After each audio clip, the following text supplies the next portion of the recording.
go into the heart of the subject, being the findings that have been generated by the VICO project relating to internationalization and fragmentation of the European venture capital industry. Then we will have 3 panel members, all 3 representatives from the European Commission, will give their own view on the topics. Then we'll have the discussion and debate where, of course, your comments and your questions will be very much welcomed. So I hope that we will have a lot of interesting questions from you from the floor as well. But first, let's hear what Teresa, one of our partners in the VICO project from ZEW in Germany, what her introduction on the findings of the VICO project on venture capital fragmentation in Europe. Thank you, Sophie, for this kind introduction. I prepared a few slides. I just picked up some of the findings of the VICO project related to internationalization. So first, I would like to talk a bit about fragmentation and internationalization within Europe and in general. Then I would talk about the drivers of internationalization, so which factors spur cross-border venture capital flows at macro level, at country level. Then I will talk a bit about the ways how venture capital investors internationalize. Then I would say a few words about the impact of these investors, about the impact of international venture capital investors on their portfolio companies and how this differs from, for example, domestic investors. And finally, last but not least, a couple of words about public policy, just as an introduction to the other panelists. So, fragmentation in venture capital industry has something to do with costs. Obviously, cross-border investments are more costly than domestic investments due to several reasons. One of them being longer geographical distances. It's obviously easier to invest in proximate companies. It's obviously easier to find information about these companies, to screen these companies, to monitor these companies. So geographical distance is an issue. Another issue in cross-border investments, which makes them more costly, is different languages. You have to write contracts, very complex contracts. You have to translate these contracts, which generates additional costs. Then different cultures, different attitudes, habits. And finally, legal differences. At the moment, in the European Union, we have many public policy actions that are taken at the moment. I'm sure we will talk about it later in more detail when we will be talking about attempts to establish single markets within European Union. But there are still many other problems related to legal issues that remain. For example, different legal frameworks that are related to contracts. So in different countries, the contracts between venture capital investors and portfolio companies have to look differently due to legal differences, which induces costs for venture capitalists because they cannot use the typical contractual structures that they are used that they use in their home country, in the foreign country. So this involves additional costs. They have to employ legal advisors, etc., etc. On the other hand, we see some internationalization, so obviously there must be some benefits which outweigh these costs. One of these benefits is diversification. So if investors invest across different countries, they diversify their portfolios, which may reduce their risks. But also, it is an important reason is higher returns. They may find better investment opportunities abroad than at home. Then they obviously they would like to invest in these better investment opportunities, which generate higher returns. But also, international VCs may add more value to these companies that domestic VCs do. And if these companies have higher value, then this also generates higher returns for the investors.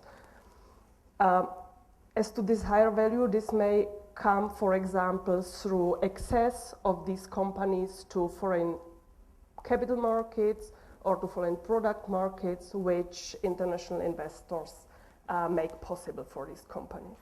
And finally, foreign investors may fill gaps in the local VC supply. So if we have a country with many interesting investment possibilities, many interesting investment opportunities, but a lack of local supply, foreign investors might invest in this country and profit from these investment opportunities. Here, this is a picture of worldwide venture capital company links. So if we take a look at Europe, we can see that we had, in the period 2000 till 2008, we had slightly more than 11,000 links between domestic venture capital investors and companies. For example, if a Spanish VC invests in a Spanish company. We had slightly more than 3,400 cross-border links within Europe, intracontinental links. For example, when a Spanish investor invests in a French company. But we also have quite intensive investments of European VCs, for example, in the US, with more than 2,600 links between Europe and North America. So, of course, domestic investment represent the largest fraction of worldwide investment, but we can see that venture capital investors invest across borders and also across continents. In the next part, I would like you to show some results of a study on net cross-border flows in 15 European countries plus Canada plus US in this period, 2000 till 2008. What do we understand under net cross-border flows?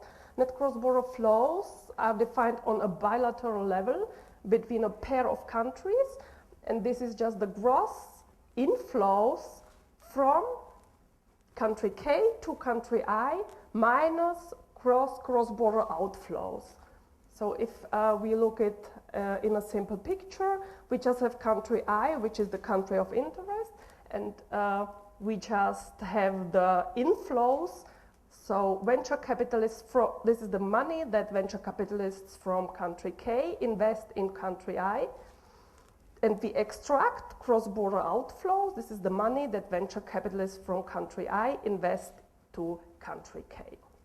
So this is our definition of net cross-border inflows. And we look in this study at net cross-border inflows in 15 European countries plus Canada plus US in this period.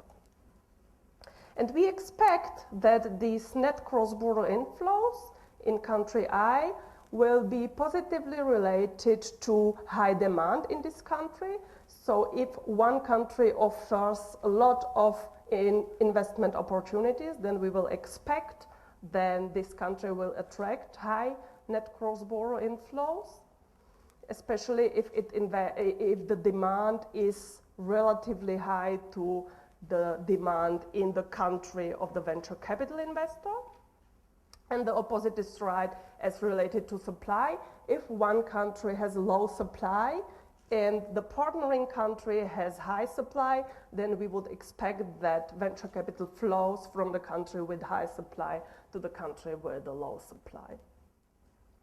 So we are somehow interested in differences in economic factors between these two countries, in economic factors that are related to supply and to demand situation in these two countries, and how they affect the cross-border flows.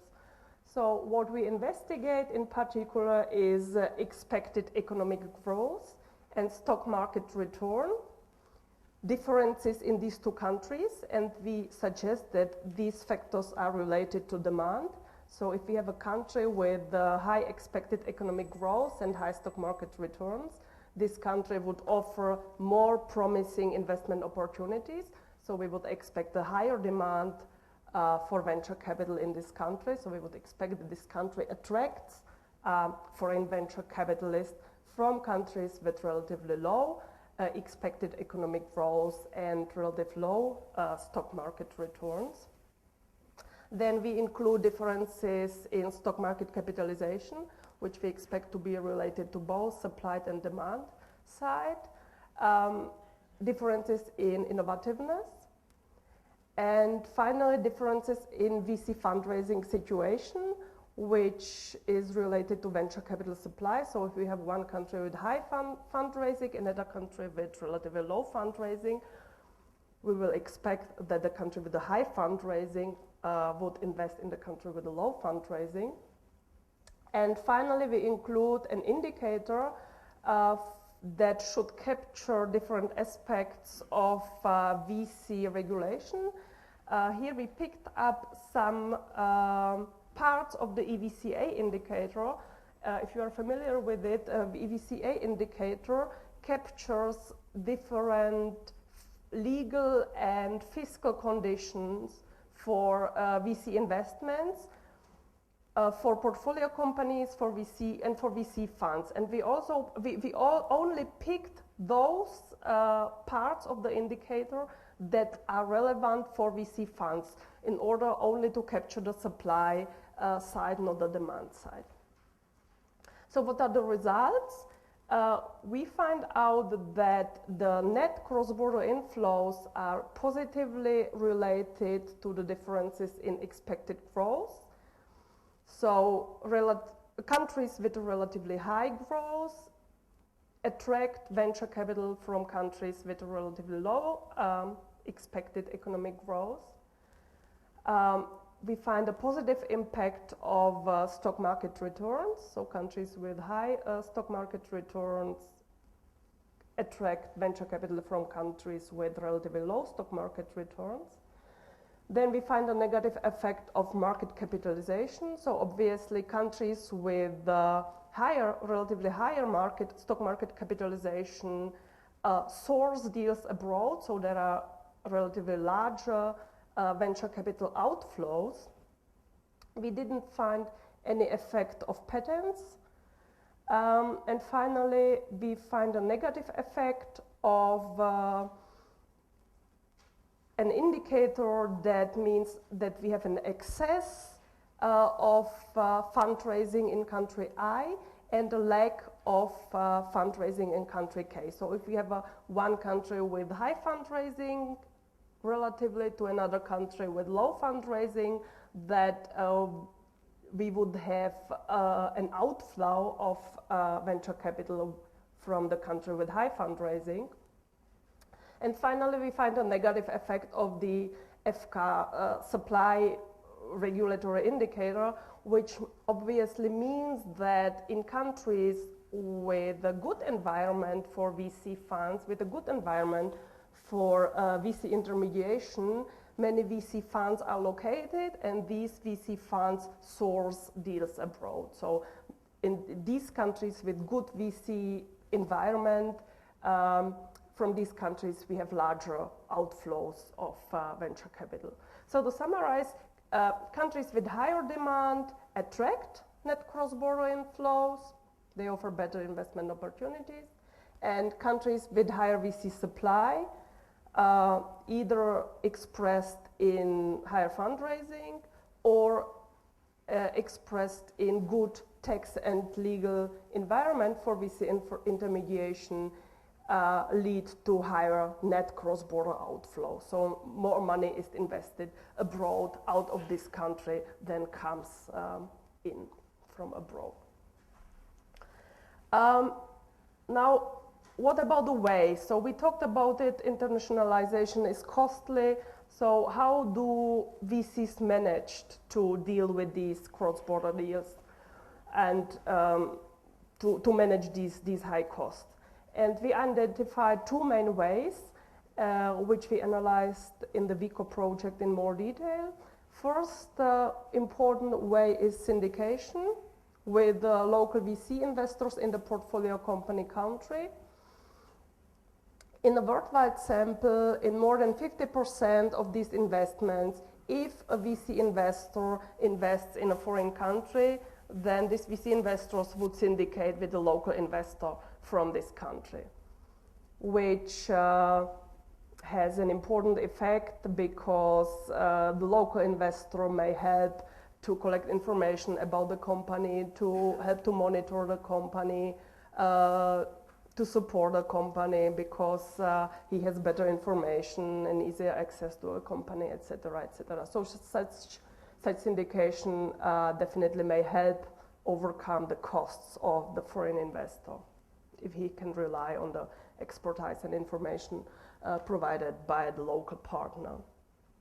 And another main way which helps venture capital investors in cross-border deals is when they build up international experience, which may be done in different ways, basically in two main ways. One way is that they employ managers, VC managers, which possess international experience. And another way is that they collect experience from previous investments. So as they get more and more experience, international experience, it's easier to do new international deals. Well, what about the impact of these international investors in their companies? The VICO research found out that syndication between local and foreign VC investors leads to a higher company growth than other combinations, especially to higher growth than if they are only domestic investors or if they are only foreign investors. So if we combine the expertise of both domestic and foreign investors, the growth, this is the highest effect on company growth. A potential explanation is that these investors have complementary skills, complementary experience and know-how sets, and also networks that lead to better performance. In particular, domestic VCs are better at selecting of these companies, at providing advice and monitoring because they are located close to these companies. And foreign VCs, they may help these companies to get bigger, to internationalize. They may help them to provide access to foreign product markets and to foreign capital markets. So what are some issues for public policy? Well, what we have seen that internationalization in the European Union takes place, and also internationalization is beneficial. So public policy should definitely aim at reducing costs of internationalization. Now the focus is, as far as I understand, on the establishment of a single market, which targets the situation of VC funds. I think that we might think in a broader context. So first issue is, what about VCs from outside Europe? So single markets reflects European investors, but maybe that it would be good also to attract investors from VCs from outside Europe, maybe from the US, because maybe the expertise in Europe is limited, so it would be good also to have more experienced US investors. So what about reducing costs for investors outside Europe to invest in Europe? Another issue is, as I said, now the focus is on the establishment of a single market, but I think the legal harmonization is much a broader issue, so we might think about it in a much broader context. For example, if we would have legal harmonization around other areas so that VCs may use at least similar contractual mechanisms in each country, this would reduce the costs of their investment. Further, we have seen that syndication may be helpful. So we might think of policies that reduce barriers to cross-border syndication, or that even support cross-border syndication, rather than try to focus on local VC supply only. So it might be beneficial for the VCs and also for the companies if local VCs syndicate with foreign ones. And finally, another way which helps to internationalize, which is helpful for the companies, is if VCs have international experience. So public policy might think of removing barriers to build up international experience in VC funds. For example, when VCs want to attract manager with international experience from abroad. So thank you.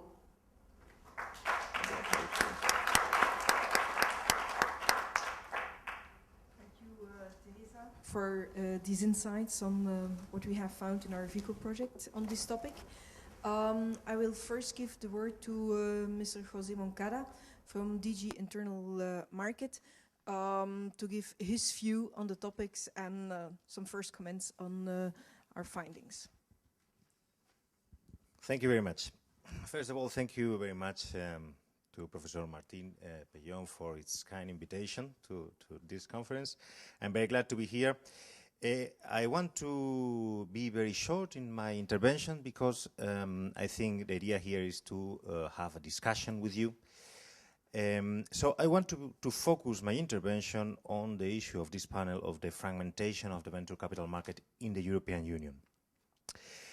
We have seen this morning in the very interesting presentations that we have had that venture capital has a positive effect in the economy, has a positive effect in fostering innovation, productivity, job creation, and ultimately social cohesion. And this is why venture capital deserves a special attention from policymakers. And we have talked about problems that venture capital industry faces, like cultural problems, cultural differences, and it was very interesting, the discussion this morning, differences between US and the EU, structural problems and other circumstantial elements of the crisis and so on that might hinder the development of the venture capital industry in Europe. But I would like to focus on one particular issue, which is the regulatory fragmentation of the market. We in the Commission, in the Directorate General of Internal Market and Services, consider that this is one of the main problems that venture capital market in in Europe face, and that we can tackle it by legislative action. By fragmentation of the market, regulatory fragmentation of the market, I do refer to two situations. Mainly, first one, the division of, or the existence of 27 national private placement regimes in Europe, not a single European private placement regime. And on the second hand, problems linked to double taxation in certain situations of cross-border investment. Of these two problems, from our talks with the industry, we have found out that the first one is so to say, the biggest one, or their main concern. And this is why I would like to focus on it. We have found that the cross-border operation, the cross-border fundraising is much more problematic for venture capital funds than the cross-border investment, meaning offering or marketing their units or shares in different countries of Europe rather than investing in different countries. And we have found that the cross-border fundraising is possible, of course, but it's costly and complex. And, and this complexity leads to a situation where smaller venture capital funds tend to stay local, meaning tend to only offer their units or shares to local or national investors, thus limiting the funds available. And in this sense, what we have identified is that the costs, as I think Teresa was mentioning, mentioned them a little bit in her presentation, are derived from the different national private placement regimes where different rules are disapplied from the public offer rules. Another problem is the determination of the eligible investors in the different countries.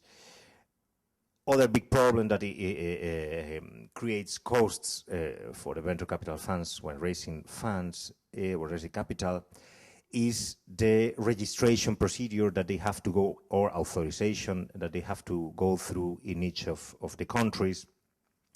The obligation to create different legal structures in different countries, and the fact that in some countries, and as we have seen this morning, in the case of Italy and the case of France, there are specific, or in the case of Spain, this is the case as well of Spain, there are specific rules on venture capital, whereas in other countries there are not.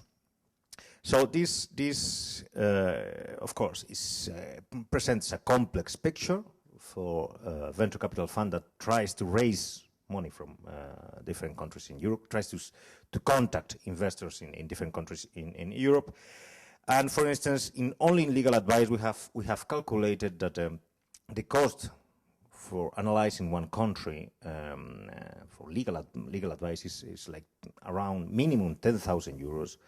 The cost of analyzing the legal framework in Europe, in the different countries of Europe, could escalate till 300,000, 450,000.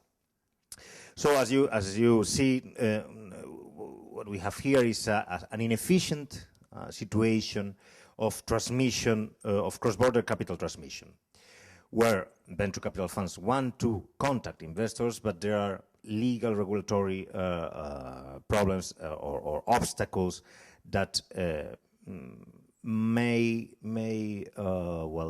lead venture capital funds to refuse going abroad, or seek funds abroad. So this in addition with the problems of the double taxation that I mentioned before. So this is more or less the problem, very schematically presented. As Professor Andrea Montanino said this morning, we are here to find solutions. And the policy response that we have devised in the Commission has been outlined in different communications, like the Single Market Act or the Small Business Act, communications recently published by the Commission. And what we want to do is to put forward a legislative proposal aiming at creating a truly single European market, or single internal market for venture capital. So addressed and focused on venture capital. And I'm very happy to read in the report of the VICO project that this is one of the elements that has to be the policy recommendations in this report, because this is precisely the line that the Commission wants to follow. Just to now, I want to explain you very briefly what are the main elements of this legal framework, or at least proposal that we will present. Of course, we are going now through the process of analyzing the impact of this proposal, and still in internal discussions. But we want by the end of the year to present a proposal to be discussed at the Parliament and the Council. This internal market for venture capital will be created through the provision of a passport for the venture capital funds and managers, meaning that when a venture capital manager registers itself in its home member state, meaning the European state where it is established or has its registered office, automatically it will get a passport, meaning that it wouldn't have to get registration in each of the countries where it is offering units or shares to investors. So the passport will be coupled by a notification system between competent authorities by saying, look, this venture capital fund is registered in my country and complies with this European regime. This, however, will be a voluntary regime, will not be compulsory. It's only for those venture capital funds that want to benefit from this passport, that find that these elements can be positive in their strategy, and meaning that national rules will not be overruled. They will coexist. What we think is that it should be a very light regime, therefore there shouldn't be that much operational conditions or conduct of business rules imposed to venture capital managers. And the counterparty of this idea is that these funds should be mainly focused or offered to professional investors, as they are defined in the directive on marketing in financial instruments. Probably widening a little bit the scope of this definition in order to capture as well high net worth individuals and family offices, which account to, in accordance with our data, to almost or more or less 15% of the investment in Europe. So we cannot afford losing these investors. Of course, the main challenge here, the main challenge of the proposal will be the definition of what is venture capital. So what is in and what is out. What will be in the scope of this directive, what will benefit from this passport, and what would not. And well, this is basically main. I hope I have given you a brief overview of what are the main problems in our view, the regulatory problems of the legislative fragmentation in Europe, and what is our solution. I will be very happy to respond, to answer to your questions and to discuss with you on it. And to finalize, to end my intervention, I'm very happy to, as I say, to see that that the VICO report is reflecting this idea in its policy recommendations. So to say, the Commission has come forward before the report on the recommendation, for once. And since the proposal is a policy measure that is a public intervention, legislative intervention that does not cost public money, I don't know if the Professor Montanino is here or he's left. I hope to count with the support of the Italian Treasury, because it won't cost any money except for the flights of the functionaries to Brussels to discuss the proposal. So this is it. Thank you very much.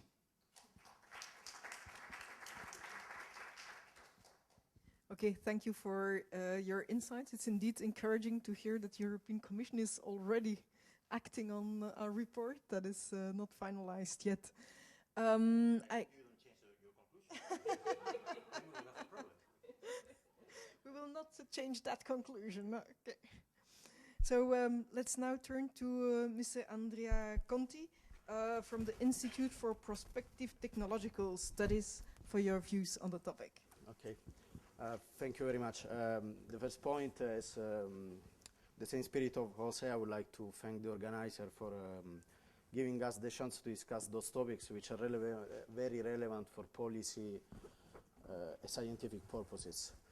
Since a few months, I joined the Institute for Prospective Technological Studies, which is one of the 6 research centers directly managed by the European Commission. Before, I was a colleague in DG ECFIN working on innovation policy. I'm working on the same topics now in Sevilla, but with a more regional focus.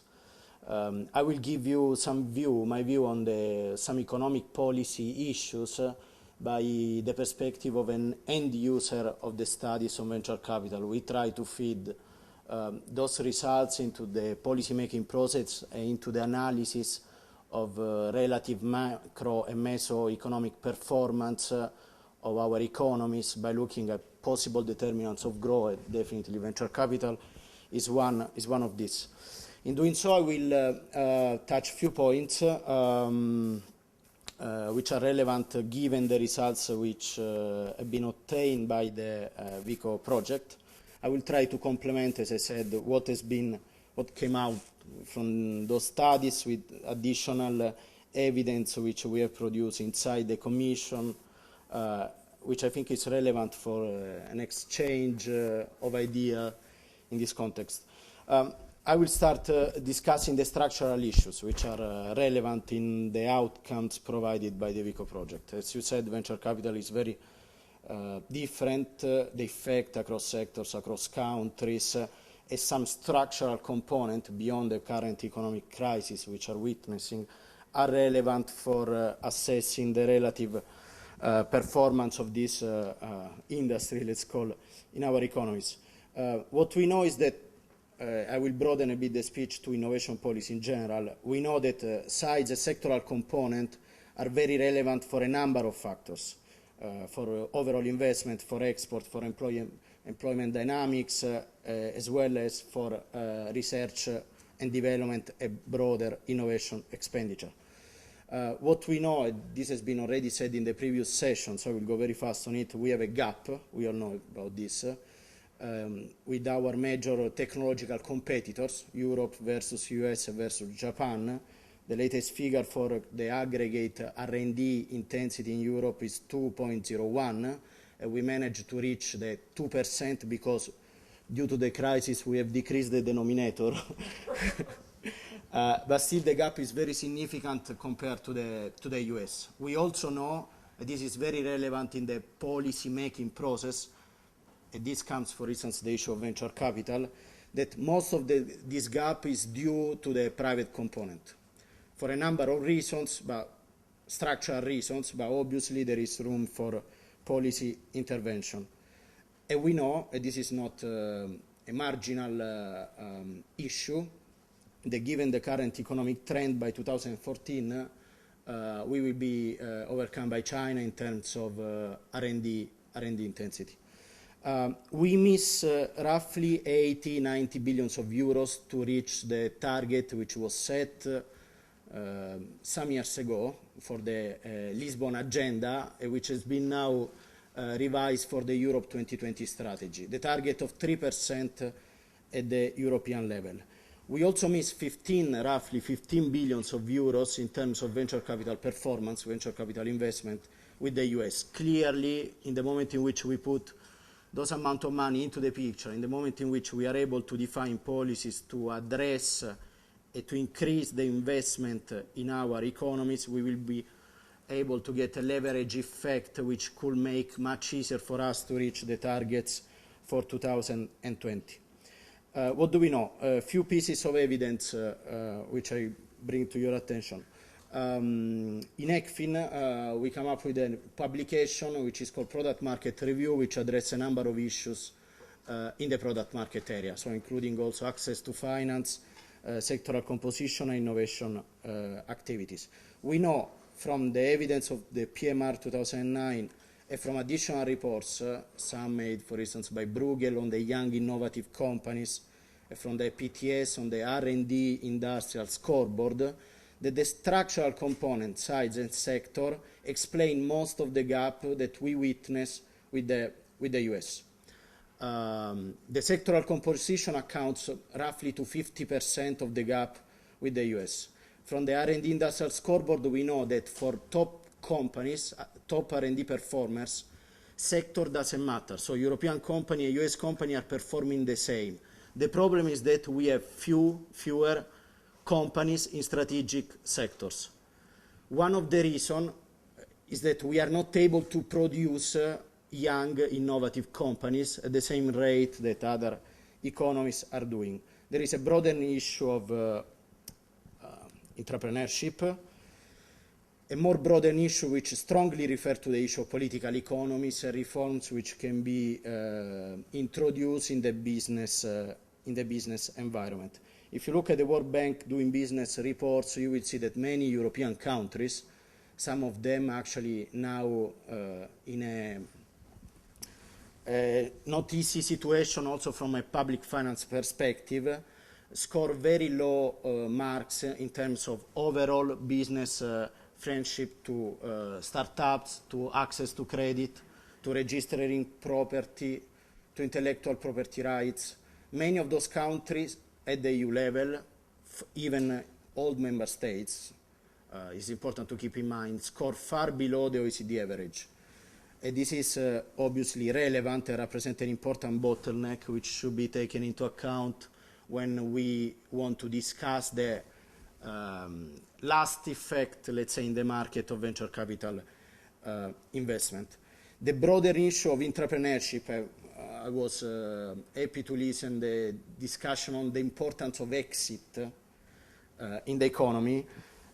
Should be taken into account because by making the product market easier, smoother, we can free resources from a public finance perspective to allow a better allocation of public funding, for instance, for innovative projects, so supporting venture capital investment, and for allowing our economies to move in a more efficient way. By freeing support that we currently give to companies which could not be able to stay in the market, for instance, we could pay much better income support to people and making the transition our economies, the dynamics of the market much easier. Just a small digression. A few years ago there was a conference on the importance of exit for economic growth at the Max Planck Institute of Economics in Jena in Germany.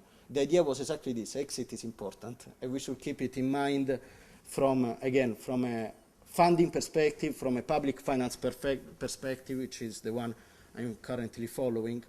But this is a bias, and then I promise is the last digression I make.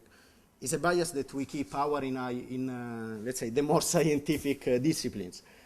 I change completely topic. Take the bias which has been recorded in a scientific journal in the medicine disciplines. Most of those, the bias is in favor of introducing positive medications. There is no such is not given the same importance to papers that prove the drugs are not effective. We are discussing from an economics perspective to a similar kind of bias which we need to address in the policy making, because in the positive example, in the negative one, we are able to free resources. Probably sometimes in the drugs industry, we will be able to free more resources by proving that something is not worth to pursuing. I close with this issue. Entrepreneurship, business environment, venture capital will be more and more relevant in the European policy making. Following the crisis, there has been a revision of the policy discussion with member states.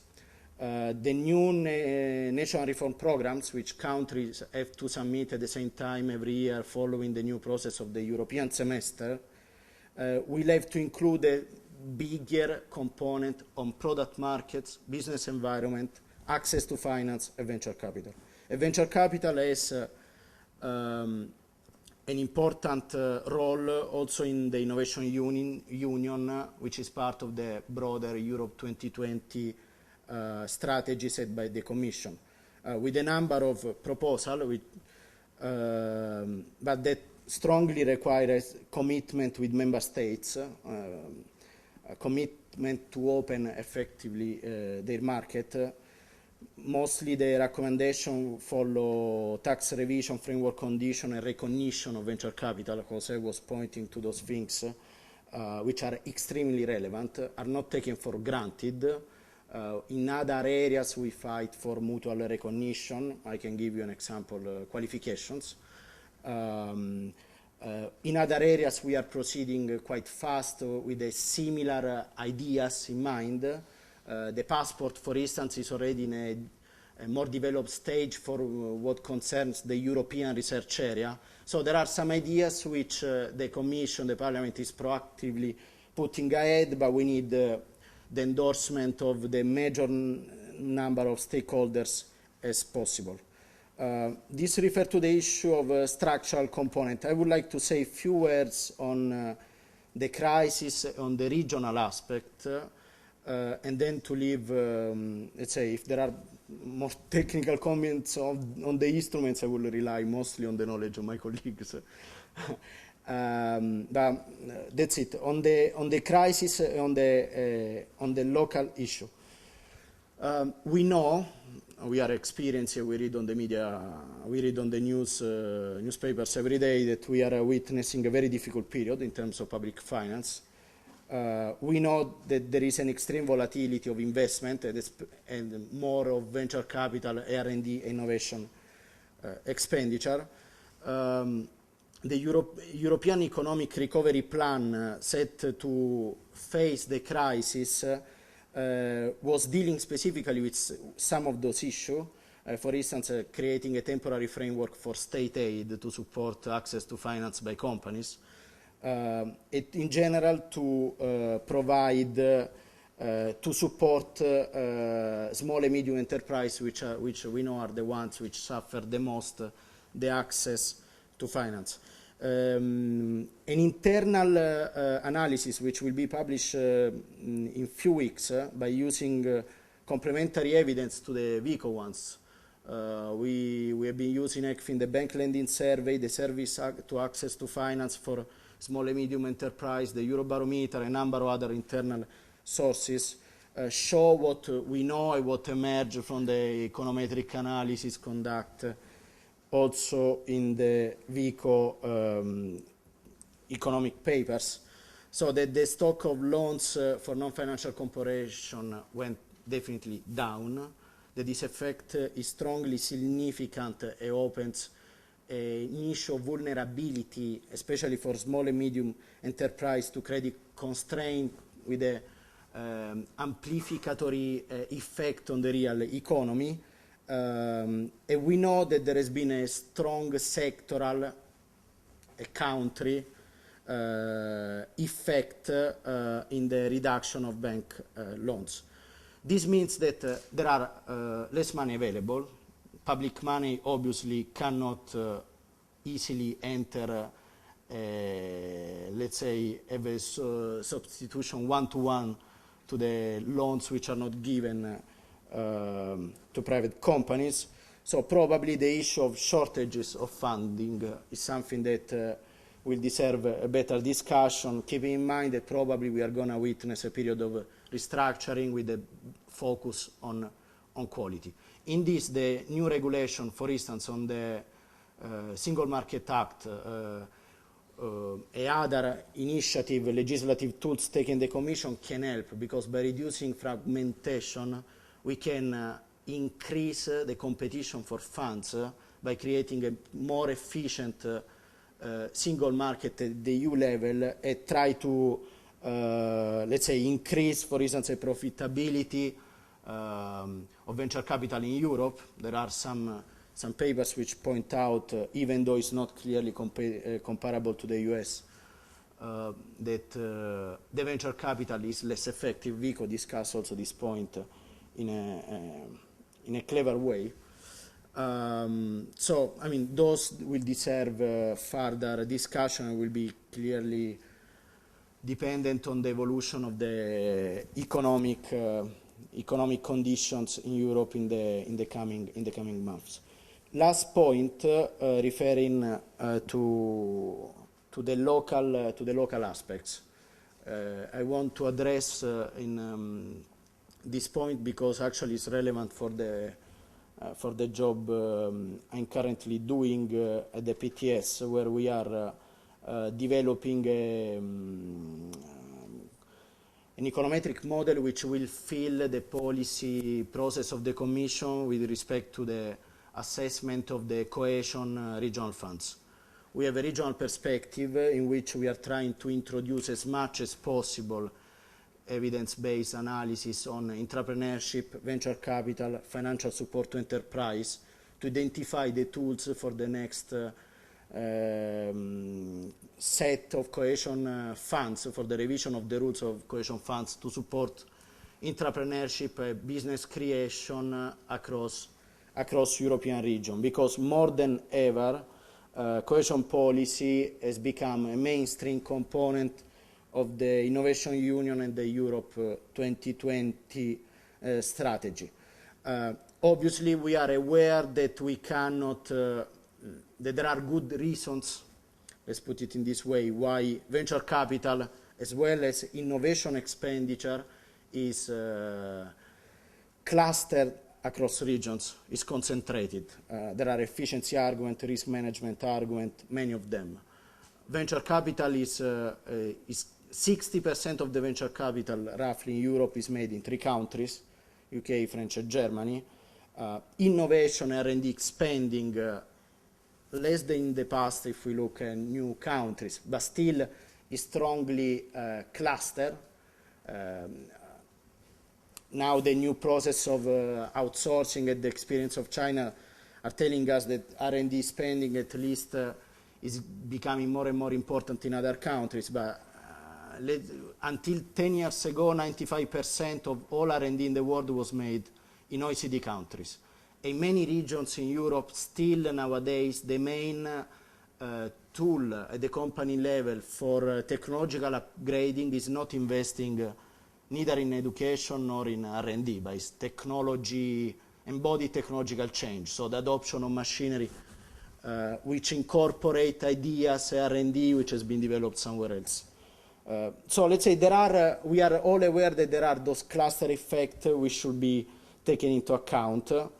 Probably relevant for those of you which are interested in the issue of regional development. At the PTS we are developing the smart specialization platform, which will try to support one of the tools, public-private partnership, in which obviously the issue of public co-funding of innovation will be relevant for startup, in which we are trying to, as the name would like to suggest, to identify the regional level ways of technological upgrading, business creation and economic growth.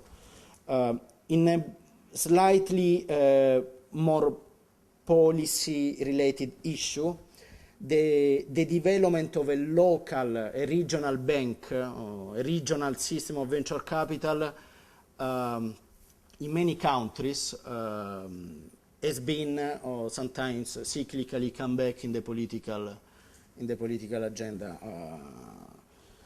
I can bring the example of my country where this discussion, usually Italy, this discussion sometimes come back. Obviously, this is more relevant in countries where there is a stronger economic polarization within the country. But again, if we are able, effective in pushing through the creation of an effective single market for venture capital, we will relax the constraint at the national level, and we will allow a better matching of the needs of potential startup at the venture capital available from private investor or bank-backed or government, by pushing for more, let's say, a better matching and more competition at that level. So I will conclude saying that at least at the regional level, in the current state, will be better to focus on the broader competitiveness factor, education, infrastructure, business environment, quality of public service, rule of law, which can enhance the creation, can enhance business creation. Then, via the initiatives at the community level, we will be able to enjoy, let's say, a more efficient venture capital market at the EU level, and via also technological upgrade in the venture capital industry, we will be able to better match the needs of the territories and the regions across Europe. Thanks.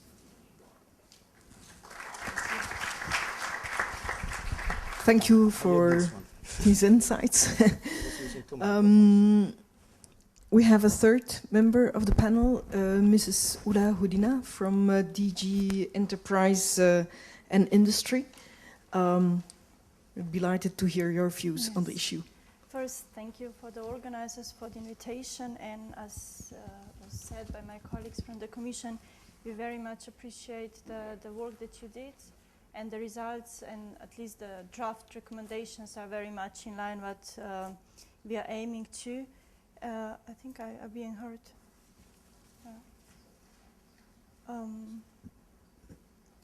So it's from the DG Enterprise perspective, it's not new to say that innovative SMEs can only grow if they have proper access to funds. And this is, in the European Union, the case is that financing them is usually treated or regarded as a risky activity. And because of the crisis and postponed investments and decreased funding of the VC, it's even more important that the public intervention is there. But indeed, what's the discussion of today, how to intervene, how for example, the European Commission has to prepare the programs. With the VC that has been on our horizon for several years, we intend to continue with policies as we did, and the focus on VC will be even strengthened, even further. Cooperation is expected with the EIF as they prove to be the cornerstone investor because they have the expertise and the knowledge. And although the VC is suitable only for a certain group of innovative SMEs, more underfunded firms could get access to VC if this market would function more properly. And one of the solutions would be indeed to reduce the fragmentation. As Jose was explaining, this legislative proposal that is now being prepared is on the table and it is due by the end of the year, actually is a peak of all the work that we did in this respect. We've been trying to tackle the cross-border issues already for years. But the only solution would be indeed with the legislative action because, for example, in 2006, 2007, several of you already exchanged with my unit, I was in charge of that, some views, and we were trying to defend at that time that member states have to reduce the fragmentation by the so-called mutual recognition. And it did not work because member states, they do not see, for example, that kind of result that you were explaining today, how much the costs would be reduced, how much more inflows could be into countries where the VC market is underdeveloped. So member states did not do any steps towards mutual recognition, although they, for example, agreed at the council level. So we think that indeed the legislative proposal that is now being prepared is the only solution to reduce the fragmentation and to support the internationalization of VC in Europe. And as I said, the VC focus will continue with the current program that was explained in the first session by Vladimir, the so-called Competitiveness Innovation Framework Program. There was 1.1 billion for both the debt and equity instruments, and with a new program as of 2014 on, there is a follow-up program being prepared, and there will be one component of 2.4 billion. How much will go to equity will be decided soon. And then in addition, there will be another program which will be the follow-up of the 7th framework program. There will be also a substantial amount of VC, a substantial amount dedicated to VC. This will be decided soon. But what I'm trying to say that the VC is very much our focus, and we think that there is a two-pronged approach necessary. One is the regulatory approach, which is tackling the cross-border issues, the reducing the fragmentation. But on the other hand, the second part of our approach is to improve the scale and scope on the VC market, to incentivize more private investors to match with the public intervention. And in addition to regulatory issues, there were also issues discussed in respect of tax issues, of the double taxation, and the Commission did a substantial work with the Member States. The problem is that taxation issues are so much in the powers of the Member States that we cannot really impose what they have to do. The potential solution was, again, the mutual recognition, which we doubt that it would be successful, but we hope that at least with the legislative piece on the passport issue, that member states would eventually come together with more harmonized VC treatment so that there wouldn't be any double taxation. For example, when there is a VC manager in one country managing a fund in another country, there is usually a case of double taxation. So we hope that with the passport on the VC side, that also the member states would go into the same direction. And tackling the entrepreneurship issues that we heard today and that I read in your report, we've been supporting different investment readiness programs because we think that SMEs, especially the innovative ones, not all of them or not all, or SMEs not in all countries are actually aware of the VC way of functioning. They are not even ready, as Vladimir was saying before, in some countries, in the Eastern European countries where the VC market is not developed. There, the investment readiness programs are even more acute and pertinent at this time. So we've been trying to support that kind of programs. There is, for example, an initiative of the Erasmus for Entrepreneurs, which is going in the similar direction of coaching and mentoring, what I heard in the first session today that would be encouraged. Then there is another action that we have now. It's the so-called leading figure. There will be an expert group, there will be a work done on improving the mismatch of the innovative firms with potential funding partners. An extensive work is due this autumn. We think that we could publish some results by the end of the year also on this, and we hope that we can base some on the VICO results also. Then what I wanted to say that recently at a certain exchange with industry practitioners, it was stressed that in Europe there are more firms set up than in the US, which is an impressive data, but actually the problem is with the funding. And I would like to end by saying that VC is suitable only for a certain group of SMEs and only in certain countries, again, whether there are clusters around VCs or countries with underdeveloped VC framework or VC environment.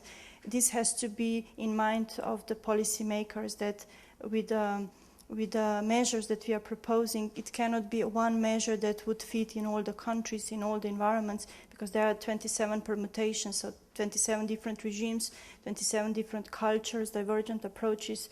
So yes, public intervention is needed, but it's quite difficult for us to say that this is the only approach possible by having in mind so many countries, so many approaches that they are now in place. And also with the public money, either from the Competitiveness Innovation Framework Program or from the next program that is now being prepared, there is always a question of the European value added. We have to justify why this money is being invested and why only in some countries. So we cannot really pick up the winners. There is a need for a geographical spread. Although the industry at the recent exchange that we had was saying that there has to be a scale-up of successful funds only, and that the industry has become more elite because of the crisis. But it's, for us, it's important to justify any intervention. And as I said, countries differ, and there are 27 permutations. Thank you.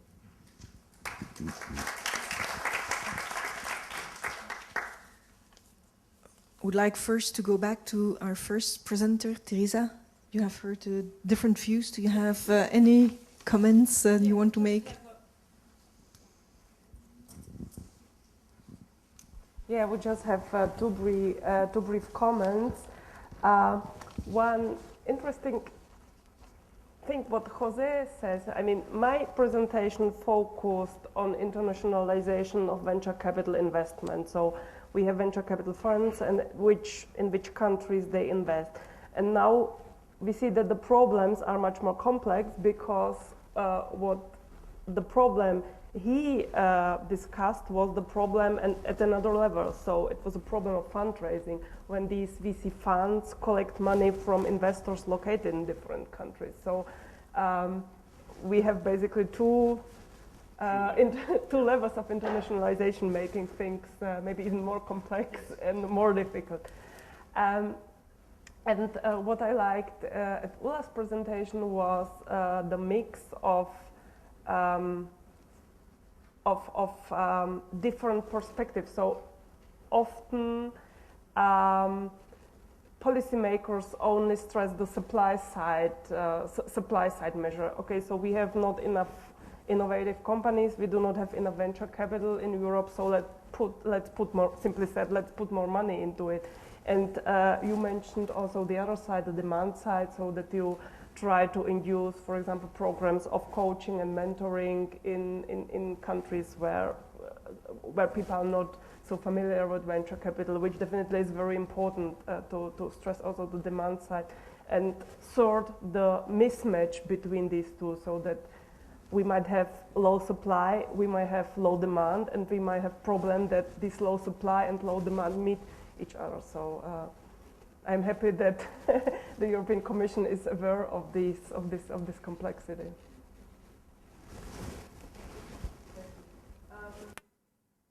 Any questions or issues from the audience? Not a question, just a comment. The whole discussion clearly showed that if we talk about the support of venture capital in Europe, it's not only about money. And it was already mentioned in one of the presentations before. It is about basically the enabling environment on the company level, so on the investee level, but also on the venture capital level, so the investor level. We need to have this enabling environment together with the monetary support, and only these two things together can create this VC ecosystem that we basically need in Europe. And in this context, of course, we very much welcome the initiative by the European Commission on this new venture capital regime, and also the related consultation to this. And one comment to Ula's intervention: you moved a bit away from the pure focus on venture capital towards innovation. And if we talk about the support of innovation, it's of course not only the support via equity instruments. And then in this context, we need to have a look at the whole range of instruments. You talked about mentoring, but we have debt instruments, guarantee instruments, and all these instruments together as a kind of toolbox are necessary to support innovation in Europe. And last year there was a quite interesting publication by the OECD when they analyzed the financing of high growth companies in OECD countries. And they raised the question, what can governments do to make a difference? And the simple conclusion was, we should not only focus on equity financing, but it is equally important to ensure the credit readiness of the companies. So again, also this shows that we need to have a look at the whole range of instruments. Does anyone want to comment on what we heard from the other panel members or from the audience at this point in time? Any other question from the audience?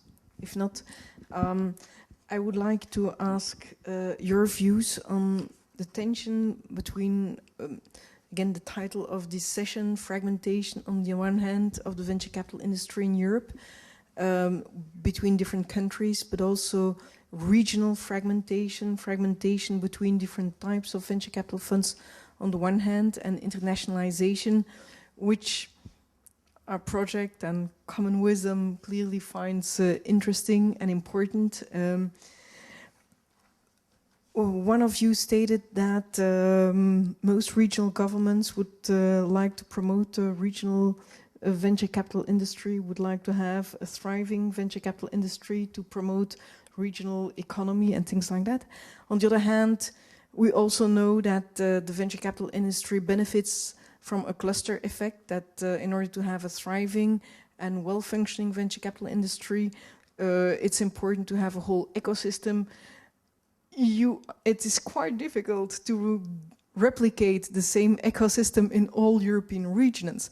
So how do you see that tension? How can that tension be solved? One way to solve the tension is to have more international flows or cross-regional flows, also highlighted this morning.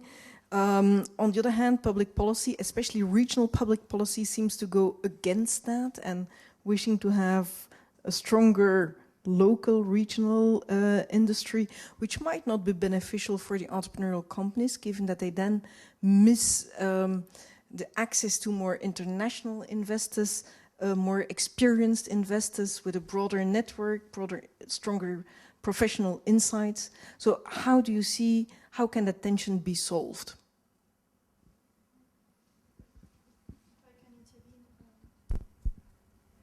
Some regional governments probably are very much focused on the region itself because they are financing the environment, so they have to justify the intervention.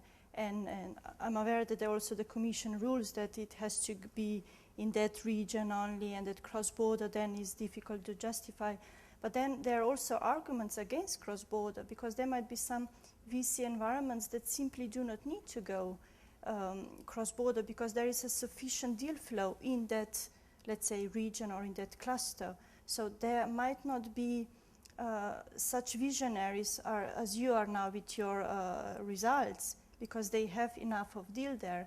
But I'm quite aware that those regions would be only a handful, and that the majority would eventually move towards the cross-border and internationalization, because as you also showed with your data, but there is also the common logic that if there is a certain country or certain region or certain cluster which is underperforming, that flows would only be beneficial for the overall system, not only for the VC funds, but for the SMEs as the final beneficiaries. So I would say that from the Commission perspective, we definitely have to defend the issue of the cross-border, because it's beneficial with these flows from one country to another. But we also have to have in mind that if there are countries or environments that simply do not need that much VC, that we have to support and promote other sources, as you just pointed out, also the debt sources, that there are guarantee mechanisms in place. So from the policy perspective, both sides of the coin have to be there. And if the regions are then supporting VC in their own ways, let it be. But both debt and equity mechanisms have to be in place, I would say.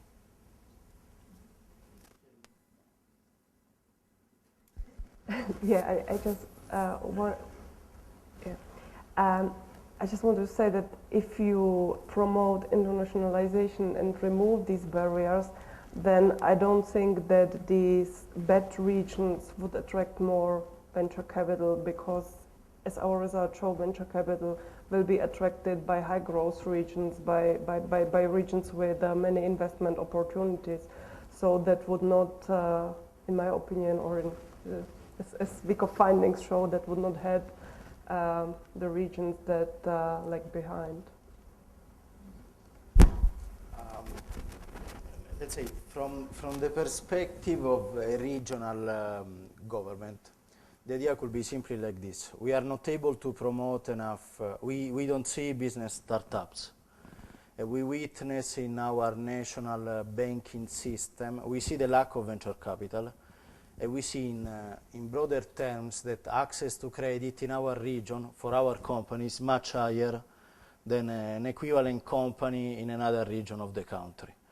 Clearly, there, a regional government could see the room for intervening with a public supported bank, I don't know the way, but to put on the agenda, on the policy agenda, the issue of dealing with this aspect.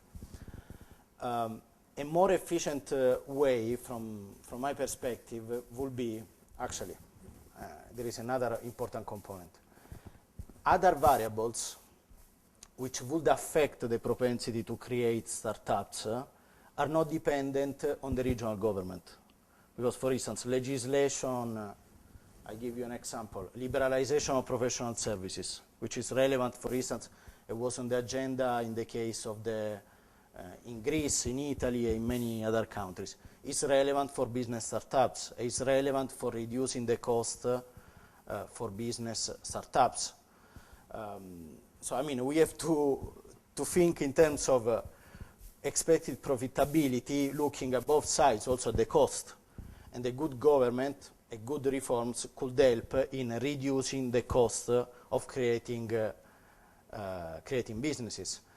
You can have all the venture capital you want, but if you need 2 years to get the paperwork done to start your company, you are going to invest somewhere else, even though the money are there, because you cannot wait, especially in high-tech sector, 2 years. I mean, makes no sense. But let's say, given these constraints, some regional governments obviously are experiencing, for instance, different procedures or departure from national legislation. Actually, by looking at the presentation before, I can tell you that some regional governments in Italy, since there was the example in Italy, are introducing targeted support to innovation, so they are able to identify innovation. And they are doing this by establishing regional committees, which in some regions are working quite fine, so I would not be so negative. Sometimes it's a matter of political willingness of doing things. The issue at the region still would be a second best solution to address directly the lack of funds by a public funded bank or venture capital funds at the regional level. There will be not enough critical mass, will be highly risky. There could be an issue of diversification of portfolio, risk management, quality of the people which will manage a huge amount of money at the regional level. So I see it as a truly risky, a probably not rewarding activity. Would be much better to relax the national constraints, and we already know that for business, production in general, innovation and funding, companies are not competing at the regional level or at the national level. They are already competing at a more international level. More international, the more the sector is high-tech. We know this, it's clear. And regions are competing for the location of international companies because entrepreneurs are mobile. So actually the issue, the good redistribution of duties will be on one side to create a more efficient single market at the EU level. Because in this way we can increase efficiency, we can increase the matching, we can allow competition even among regions for localization of startup companies. At the same time, countries should introduce product market reforms, and regions should create the condition in their own region for the areas of competence. I think, for instance, to education, which in many countries is almost completely devoted at the regional level, for creating that environment which could foster business startup. We have already, even in so-called backward region, positive examples. Andalusia is one of them. I can give you the example of 2 regions in southern Italy where we have two of the major clusters for biotech. So it's not, let's say, rankings at the world level we are witnessing. But even among regions at the EU level are not given for granted forever. So there are mechanisms which in a reasonable time can make some regions more competitive, more business prone, can become a good location for Eastern Germany is one of them, the region of Thuringia, for instance. Can become a good cluster for high-tech activities, business startup, venture capital funding. I would just add a brief comment. I mean, what do you expect if you induce more competition, if you remove these obstacles. So probably I would expect that we will see more clustering, which means that the regional disparity will increase, which might be not wanted from the policy perspective. I see a tension on both sides. For sure, removing those obstacles in the internal market will destroy rents at the national level, which sometimes are the most relevant variable, even if you want to speak in broader terms of political economy, for making society and regions moving. Clearly there will be a clustering effect at the supranational level, because more efficiency, it's on.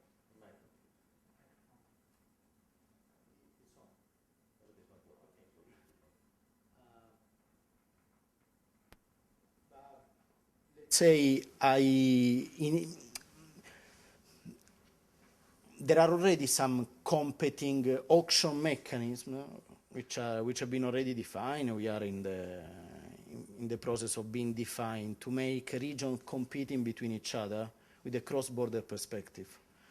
If we look at the regional statistics of the last 15 years, we already see some region in Czech Republic, in Poland, in Slovakia, which have a higher income per capita in purchasing power parity of consolidated the standard region in the old member states. So the situation is really moving. If we will move more in the direction of relaxing some constraints at the national level, I'm very focused on the business environment because I really see one of the major bottleneck there. We will be able, let's take an example of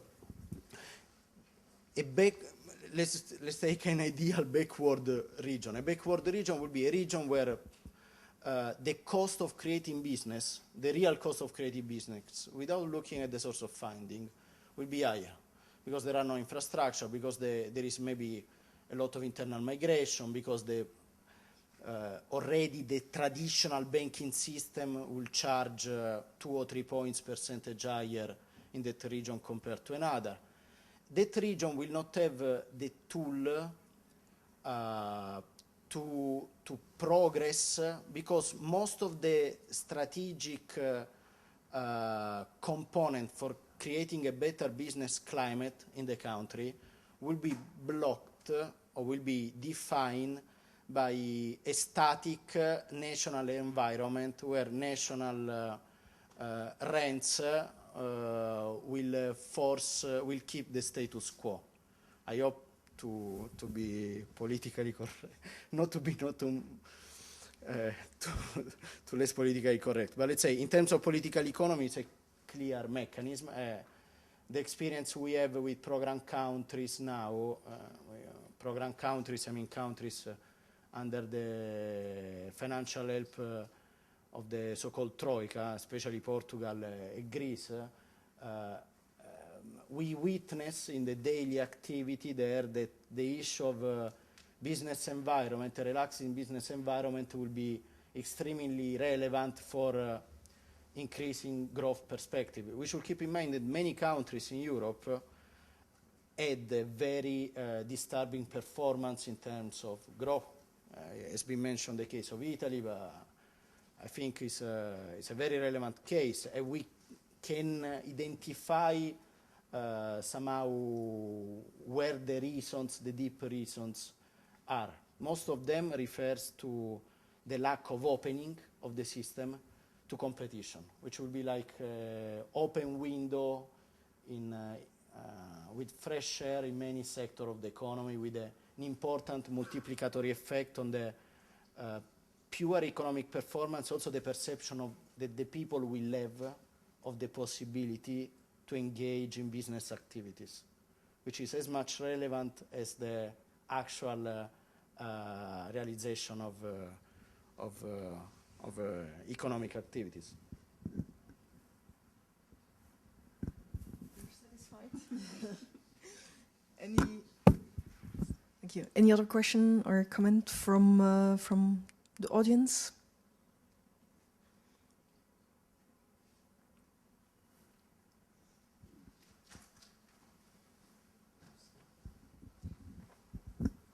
Thank you. Is it possible for a regional fund to be other than a kind of, what's the crutch, some support for local businesses just to survive? Because if venture capital investing is usually, its whole business rationale is based on high growth. So is it even conceivable that we might find enough high growth potential ventures for venture capital business in regions? I mean, of course, large countries have bigger regions, but I mean, small countries like mine, Finland has much smaller regions. So should we really talk about other things, which Ulla was talking about, the debts and guarantees and other supports? Because I was wondering whether there is a kind of conception. It's typical in policy to pick up tools which seem to be successful in some environment, and then we wish to have that success, and we wish to emulate that policy tool. So I was wondering whether the idea of having regional funds is kind of based on, in a way, a kind of a misconceived idea. We all would want to have good social and economic development wherever, but it's simply not possible. So should we be like more direct or more honest in that? I can very well understand that politicians won't talk about that, but analysts or people experts like you who prepare policies. That's my question. Very briefly comment. I think you cannot avoid local politicians trying to develop the region because they're voted by the people living there. So it's logical. I think it's natural. I mean, this tension was already mentioned between the regional development. You will always see people trying to develop. They're not going to give up the development of the region. So for me, it's like a natural thing. Even though our policy is towards creating a better environment for big funds and a cluster specialization and international cross-border operation. But I think that the existence of regional funds is something unavoidable, in my view. But I want to make it perhaps a little bit more explicit still, because I agree that obviously you cannot. Regional politicians will want to develop their regions, but if policymakers understand that some measures are not really relevant for some regions, why should all regions want to have their regional investment fund? If we know that that policy issue will not work, why not rather stimulating to invest in infrastructure, education, whatever? I think we are stimulating that. We are stimulating that, but it's not going to be me making a report to my hierarchy saying that we should ban regional funds. I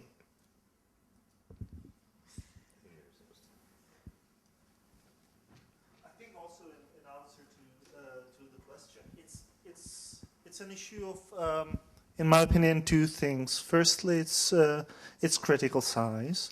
It doesn't even have to be regions. Maybe correct me if I'm wrong, but I think there isn't a venture capital fund in Malta, for instance. You know, at a national level, I'm not sure if there is one in Liechtenstein, for instance, but that's another matter. On the other hand, you could claim that there is plenty in Luxembourg, even though many of them don't actually invest in Luxembourg; they're just located there. But it's a question of critical size.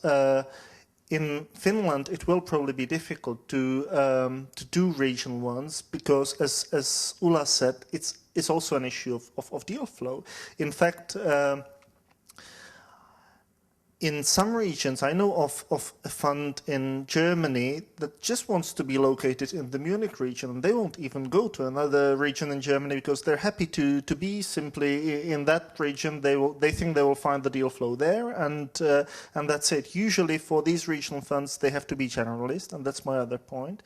Once you start specializing as a VC fund on specific industries, because you have a couple of successful IT entrepreneurs who want to set up a fund, then it will be difficult to act only regionally. In fact, I know of a Finnish fund that wants to invest in open source software, and they say openly that there isn't enough deals in Finland alone.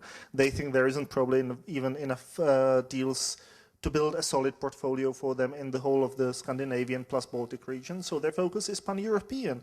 And if they want to focus on this sector, then they are ready to face the barriers that exist that Jose was talking about. And then what Jose is proposing will, of course, help them because it will drive their costs down, and they will want to look at maybe countries where otherwise they would not want to look at, because they would just think that for one particular investment there, it's too costly to do all the analysis. But as I say, it's a question of the focus of the fund. If it's a generalist fund, it can go regionally if the region is big enough to support at least one or two funds or even a cluster because there is sufficient deal flow. That's got to do also then with the presence of good universities, good companies that can produce spin-offs, etc., etc.